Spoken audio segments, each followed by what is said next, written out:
이런 창업 스쿨을 좀 많이 다녀보세요. 그러면 경영학을 조금 더 지름길을 아실 수가 있을 거고, 아까 그 4M이라고 했죠. 사람, 기술, 자본, 마케팅. 그게 경영학에 있어가지고 핵심이에요. 사람을 어떻게 다루고 매니징하고, 경영이라는 게 매니지먼트지 않습니까? 대상이 사람일 수도 있고 기술이 될 수도 있고 자본이 마니가 될 수도 있고 재무죠. 그래서 관리는 관리인데 앞에 인사관리, 그 다음에 기술관리, 그 다음에 재무관리가 마니죠. 그 다음에 마케팅관리. 그래서 결국은 이 네 가지를 공부하는 게 경영학입니다. 근데 그 중에 가장 중요한 게 사람을 대상으로 하는 게 한 60% 돼요. 경영학의 핵심은 사람을 중심에 두고 매니지먼트 하는 게 경영학의 핵심이에요. 1920년대 피터 드러크라는 사람이 이제 사람을 중심으로 한 경영학을 창실했어요. 그 당시에는 경제학밖에 없었어요. 100년 전에는. 근데 그게 이제 한 100년 후에는 경제학으로 자리를 잡았지. 그 사이에는 사람 학문이 미국에서는 우리는 말하면 노노, 공자, 맹자 이런 거 있죠.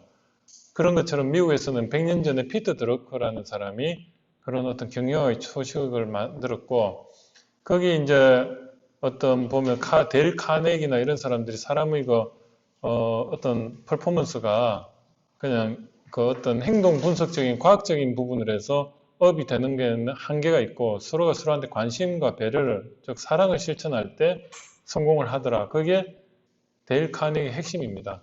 그래서 아까 내가 관심이 있으니까 내가 가치가 있으니까 관심을 받는 게 아니고 서로가 서로한테 사랑을 실천하니까 밸류가 생기는 거죠. 그 프레임이 생기겠지. 사랑과 관심과 배려라는 그 프레임 속에 내가 들어가면 밸류가 생기는 거예요. 그래서 서로가 서로한테 밸류를 주는 거예요. 그게 데일 카네기의 핵심이고 그게 리더십이에요. 그래서 예를 들어 가지고 여기 계신 분들이 내가 이름도 다 알고 내가 여러분들 좋아하면 어떻죠? 내 앞에 오면은 항상 기분이 좋잖아요. 왜냐하면 가치를 알아봐 주니까. 그런데 다른 데 가면은 존재감이 없어. 그러면 저한테 항상 오려고 하잖아요. 그럼 내한테 오면은 밥도 사주고 내가 항상 관심을 가져주니까 그게 밸류가 생기는 거거든요. 그 김춘수의 꽃하고 같아요. 그 인식론적 관점에서 그 사람에 대해서 내가 관심을 가져주면 그 사람은 내 앞에서는 가치가 있는 사람이 되는 거예요. 밸류가. 그 그림이 남대문에서는 2만 원짜리 그림이 누구도 관심을 안 가져주는데 그게 그림 명화들 사이에서 걸려 있으면 그 몇천만 원짜리 가치가 생기는 그걸 밸류라고 하고 그걸 큐레이션이라고 해요. 큐레이터라고 하죠. 그래서 저는 기술 큐레이터이기 때문에 기술을 알아보고 거기에 대해서 밸류를 주는 사람이에요.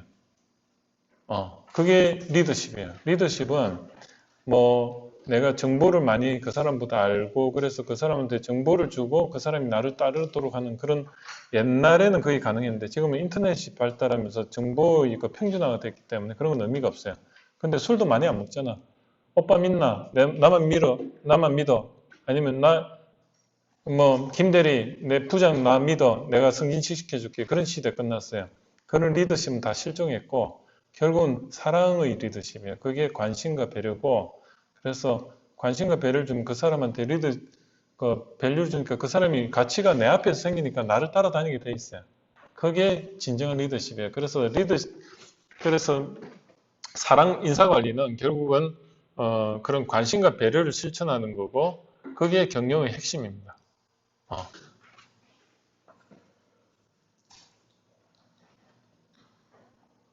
그래서 경영학을 공부한다는 것은 책을 보면 대부분이 사람에 대해서 이야기를 많이 해요. 사람의 심리, 사람의 욕구, 마케팅도 사람 심리고. 그래서 심리학을 공부하는 게 현대 경영학에 있어 굉장히 좋은 우리가 그 기계공학이나 전자공학, 물리화학을 알아야 되듯이 어떤 경영을 하거나 사회과학이나 마케팅 이런 거 알려면은 뭘 알아야 되느냐? 결국은 사람 심리가 물리화학만큼이나 중요한 거예요. 근데 사람 심리를 이때까지 칼융이나 이런 사람들 어떻게 했죠? 진압적으로, 경험적으로 이러면은 그 사람은 이런 특성을 보이더라. 이런 내부의 어떤 내공학적으로 안 들어가고 그냥 외상의 어떤 후 스트레스, 트라우마 같은 걸 다루었단 말이에요. 그러다 보니까 깊이 있게 못 가는 거예요. 너무 경우의 수도 많이 있어요. 그런데 뇌공학, PET라는 그 사람의 그 뇌 단층 촬영 그런 기술이 발달하면서 어때요? 지금은 뇌의 어느 부분이 그 사람의 심리에 영향을 미치는가 아니까 그냥 들여다보는 거예요. 지금은 뭐 세상이 바뀌었는데 굳이 심리학을 그렇게 어렵게 접근할 필요가 없는 거예요. 경우의 수도 잘 안 맞고. 그래서 여러분들한테 제가 말씀드리는 거는 아예 그냥 근본을 그냥 파버리자. 그래서 우리가 그 조사 통계 분석도 제가 이렇게 본 책 중에 제 마음에 드는 게 하나도 없었어요. 왜냐하면 전부 그분들이 진심으로 이거를 내 걸로 시켜가지고 스토리를 가지고 이야기를 하는 게 아니고 전부 외국 서적도 좀 짜집게 하고 그런 서적이 대부분이에요. 그러다 보니까 제가 여러분들한테 통계 사회조사 방법론 측면에서 자신감 있게 이 책을 바라는 게 별로 없어요. 그게 좀 안타까워요. 그래서 여러 개를 중첩해서 봐야 돼요. 통계 조사 방법 책을 본다면 최소한 5권 이상을 이것저것 보면 어떤 책은 정말 그냥 나열식으로 해가지고 그 영혼 없는 리액션처럼 영혼 없는 어떤 기술의 그런 거. 그래서 여러분들도 이런 강의를 통해서 경영학을 좀 맛을 보시고 그런 겁니다. 그래서 여러분들이 앞으로 이 경영과 공대에서 어떤 물리화 아니면 뭐 기계공학을 하든 뭐라든 이 두 가지를 알면은 바꿀 먼 일은 없어요. 그리고 연봉 순위에도 보면 경영을 공부한 사람 치고 사회에서 성공할 가능성이 낮은 사람은 없어요. 왜? 사람을 아니까. 사람을. 그잖아요. 사람을 알면은 세상이 달리 보이는데 내가 과학기술 아무리 공부를 열심히 하고 로봇을 해도 로봇의 대상은 누구예요? 결국 사용하는 사람을 대상으로 해서 사람이 주체거든요. 근데 그런 거를 인지를 하고 하는 거하고 그냥 로봇만 좋아서 그냥 만드는 거야. 근데 사람이 정작 주인이 돼야 되는데 로봇 자체가 주인이 되면 안 팔리는 로봇이 되고 그래서 일본 같은 경우 휴보 로봇, 아니 일본의 그 아시모나 뭐 이런 거 무용지물이었잖아요. 그때 그 문제 생겼을 때 미국 로봇이 거의 들어가가지고 프랑스 로봇이 가가지고 거기서 일을 했잖아요. 왜? 일본은 어떻게 보면은 재밌게는 만들었는데 사람을 위한 로봇은 아니었어요. 그냥 보여주기 위한 로봇. 일본이 그랬다니까요. 지금은 오히려 미국이나 프랑스 이런 데 로봇이 더 알아줍니다. 왜냐하면 일본은 정말 그냥 보여주기 위한 목적이 잘못된 거지. 목표는 있었는데 목적이 없는 거예요. 왜 해야 되는지가 없는 거예요. 쓸모가 없었던 거지. 그런 거예요. 그래서 여러분들이 경영을 공부한다는 거는 다 일맥상통하고 시장조사 저것도 어떻게 보면 경영의 일부입니다. 근데 그거를 정성적인 즉 사람의 마음을 수치화시키는 거다. 대상은 사람이에요. 시장조사한다는 거는 저게 이제 대상이 자연이 되면은 뭐죠? 자연과학이 되고 이제 공대생들 보면 막 실험해가지고 뭐 하죠. 대상은 똑같은데 설베이 이런 거 자연을 대상으로 체크하라면 체크할 수 있어요. 설베이 그러니까 FGI나 뭐 이건 전부 사회 조사 방법론이고 공대 조사 방법은 좀 달라요. 저는 그 공대 쪽에서도 논문을 써봤고 사회 쪽에 써봤기 때문에 그 차이점이 공대 쪽은 모델링을 먼저 해요. 대상에 대해서 모델링부터 해놓고 생각대로 되는지 실험해가지고 맞으면 뭐 오케이고. 근데 조금은 공대가 좀 심플해요. 왜냐면 설베이 이런 걸 안 하니까. 근데 공대생들이 만약에 이런 사회조사 방법론으로 해라면 못합니다. 왜냐하면 처음에는 그런 경험이 없기 때문에. 조금 이해가 되시죠? 자, 그래서 이제 거의 이제 오늘은 막바지까지 온 것 같아요. 그래서 오늘 한 10분만 더 하고 정리를 하겠습니다. 이제 유사 실험 설계는 순수 실험 설계에서 랜덤화 과정이 빠진 거죠. 자, 설베이 조사 조사원들이 하는 거다 뭐 이렇게 나왔고 자, 제 페북하고 홈페이지하고 메일 주소 정도는 여러분들이 이제 알고 있으면 정보를 계속 드릴 겁니다. 그 정보를 주는 게 경영학 관련해서 주로 제가 강의를 하니까 하고요. 오늘 뭐 이걸로 끝났네. 자, 여러분들 한번 크게 한번 정리를 한번 해보죠. 정리를 한번 해보면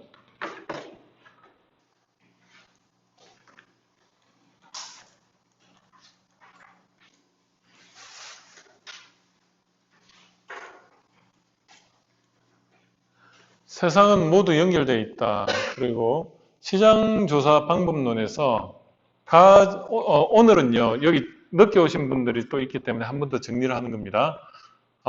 오늘은 이 시장조사 방법에서 그 수단으로서 정성조사하고 정량조사라는 게 있다.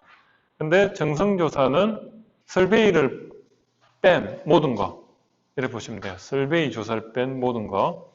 거기는 뭐가 있어요? 관찰하는 것도 있고, 사람과 직접 관찰하는 거하고 면접하는 거 차이점은 말로서 하는 거냐, 눈으로 하는 거냐, 그렇게 보시면 되고, 그죠?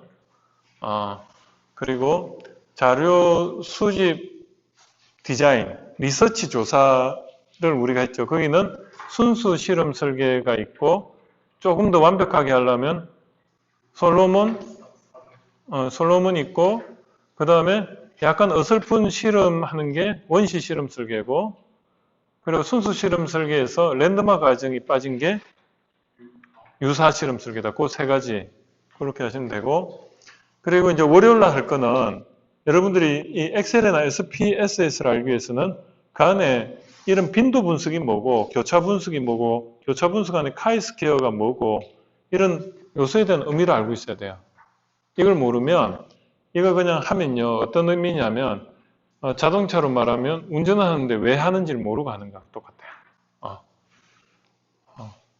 그 평균 차이 분석, 그 다음에 분산 분석, 상관관계 분석, 요인 분석, 요 한 10개 정도를, 9개를 제가 오늘 여기 그 정량조사 이런 식으로 또 확실하게 알려드릴게요. 그래서 핵심 키포인트만 딱 짚어드리면 여러분들이 아마 평생 써먹을 거예요. 나중에 이제 교수님보다 더 많이 하라고 막 물어보고 교수님 당황하고 그렇게. 왜냐면 교수님도 이렇게 공부 안 하거든. 아는 것만 딱 하거든. 그렇게. 그리고 이제 월요일 날 이걸 할 거고, 그리고 화요일 날 엑셀하고 SPSS 이거 8시간 동안 계속 할 겁니다. 그래서 이날, 수요일 날 노트북 다 가져오세요. 안 가져오면은, 본인이 좀, 남들은 막 하고 있는데 본인은 옆에서 보고 있어야 되는 상황이 되니까, 두 사람이 한 사람 하나 정도는 가지고 하면 좋을 거예요. 그럼 제가 프로그램을 좀 오픈된 프로그램을 가져와 깔아가지고 하는 시간을 한번 가지도록 할게요. 그거는 학교에서는 못해요. 왜냐하면 학교에서는 공식 프로그램을 사야 되니까 그것도 비싸거든. 그죠? 그러니까 여러분들 가져오면 일단 깔아가 한번 해볼 수 있는 기회는 가질 수 있다는 거. 그래서 엑셀은 형식적으로 좀 할 거고요. SPSS 위주로 할 겁니다. 그게 여러분들한테 실제로 도움이 되고, 통계 분석. 엑셀보다 훨 기능이 많은 게 SPSS라 보시면 돼요. 다른 거 없어요. 쳐넣을 때도 엑셀로 쳐넣어가지고 그걸 불러들여가지고 그냥 처리하는 거거든요. 그리고 이제 보고서 작성은 사업계획서 작성하고도 일맥상통해요. 그래서 제가 보고서 작성을 하면서 기획서와 사업계획서와 보고서의 차이점에 대해서 확실하게 이야기를 해드릴게요. 그러면 다음에 리포트 쓸 때도 도움이 될 거고, 그렇습니다. 그래서 뭐 정량조사는 이제, 자, 보면은, 메커니즘은 시스템이다. 그래서 눈에 보이는 게 메커니즘 시스템이고, 시장도 눈에 보이고, 실체예요. 샘플도 실체고, 리포트도 실체예요. 그 중간에 눈에 안 보이는 액션, 퍼포먼스, 이게, 뭐라고 했죠? 프로세스라고 해요. 거기는 수집 단계가 있고, 분석 단계가 있어요. 리포트가 나오기까지는 시장에 대해서 뭐죠? 무엇을 알 것인가를 why에 대해서 먼저 알아내야 되고, 그걸 하기 위해서는 뭐죠? 일단은 탐색적으로 해야 돼요. 그러다 보니까 탐색적 분석을 하려다 보니까 나도 샘플도 없어. 그러면 그냥 그림 한 장 가지고 한 5명에서 10명 모아놓고 이제 밥 한 끼 사주면서 토론을 붙여가지고 내가 이런 거 할 건데 너희들끼리 한번 토론을 해봐. 그러니까 눈으로 보는 게 관찰이고 내가 거기 개입을 해가지고 말로서 물어보면은 면접이죠. 그게 관찰 형태가 될 수도 있고 FGI 형태가 될 수도 있고 MGI 형태가 될 수도 있고 FGD 형태가 될 수도 있고 디스커스. 그럼 뭐 그래요. 그래서 탐색적으로 해가지고 어떤 걸 중점적으로 설문조사를 할까를 찾아내고 그래서 두 번째는 이제 그거는 너무 한정된 친구들, 지인들만 하다 보니까 나의 눈치를 보고 제대로 답 안 할 수도 있고 한데 좋은 거는 깊이 있게 내가 질문하면 다 이야기해 준다는 거. 근데 설베이를 통해서 어떻게 하죠? 설베이를 통해서 좀 더 광범위하게 물어볼 필요가 있다. 그래서 인터넷으로 구글 덕스에 해가지고 체크 딱딱 하게끔 해서 페북하고 블로그에 올려서 이거 체크한 사람한테는 내가 사탕 하나씩 보내주겠다. 책 한 권씩 보내주겠다. 그럼 하잖아요. 그렇게 해서 수백 명을 체크를 하게끔 만들어서 그걸로서 한번 두루뭉실하지만 한번 해보면 깊이 있는 대답은 못 넣지만 내가 물어본 데 대해서는 물어봐요. 그걸 기술조사라고 해요. 그렇게 해서 정보가 좀 쌓이면 그 다음에 내가 이제 제품이 좀 나오는 시점이야. 아니면 내가 제품을 이제 발주를 해야 돼. 근데 어떤 게 최종적으로 한 번 더 점검하는 거야. 거기서 내가 어떤 색깔을 한번 바꿨을 때 너희들이 사겠니 안 사겠니? 그럴 때 인과관계가 성립하잖아요. 그때 인과관계 분석을 하는데 보니까 거기도 설베이 분석을 해야 돼. 그죠? 근데 거기서 이제 요소에 대해서 보니까 뭐가 있죠? 명목척도, 서열척도, 그 다음에 등간척도, 그 다음에 비율척도 이런 게 있는데 종속 변수는 대체로 보면 비율척도고 앞에 독립 변수는 그 네 가지 중에 하나가 들어가더라 이거죠. 사람이 되면 남자는 1, 여자는 0 이런 식으로 입력하는데 그게 의미는 없다. 그게 명목척도고 그 다음에 서열척도는 성적표 1등부터 10등까지 상대평가 그런 거 넣는 거고 그게 사회 성적이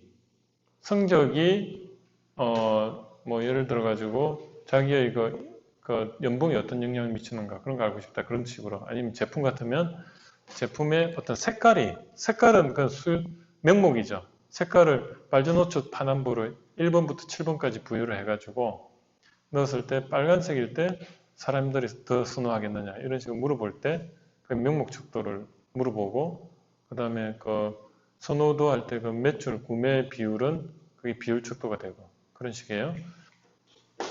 그래서 이제 수집 설계를 해야 되는데 그때 뭐죠? 순수 실험 설계를 할 거냐 아니면 솔로몬 실험 설계를 할 거냐 그 방법을 쓸 거냐 아니면 좀 어설픈 원시 실험 설계를 쓸 거냐 그걸 사전 실험 설계라고도 하고 아니면 순수 실험 설계인데 랜덤화 과정이 없는데 한번 측정해 보니까 비슷하게 나왔어. 그러면 거기다 이제 조작을 해가지고 4, 5 또 한 번 더 측정하고 그게 유사 실험 설계. 그게 답니다. 오늘 말한 거. 그죠? 쉽죠? 그래서 그거를 다음에 강의할 때 한 번 더 리핏을 하고 또 제가 되짚어주고 다시 할게요. 그래서 다음 주에 빠지지 마시고 오늘 늦게 오신 분들은 다음 주에 제가 그 마케팅 그 원론에 대해서 제가 이게 마케팅 원론이에요. 늦게 오신 분들은 못 들었겠지만 이게 마케팅 원론이에요. 두꺼운 책을 보면 이 범위를 벗어나질 않아요. 근데 그거를 제가 몇 분만 했죠? 5분만 했죠. 5분 만에 여러분들 그 두꺼운 책도 이 범위를 벗어나지 않을 거예요. 자세히 보면 목적과 목표 뭐 이런 게 다 나오는데 그죠?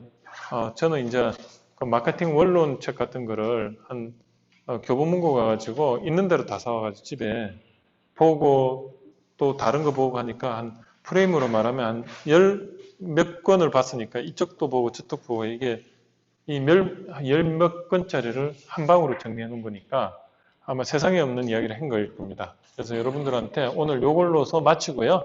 그래서 월요일 날 뵙는 걸로 그렇게 하죠. 박수 한번 치고 마치겠습니다. 그리고 오늘 뭐 인증샷 하나 찍어야 되겠죠. 전체 나와가지고 사진 하나 찍을까요?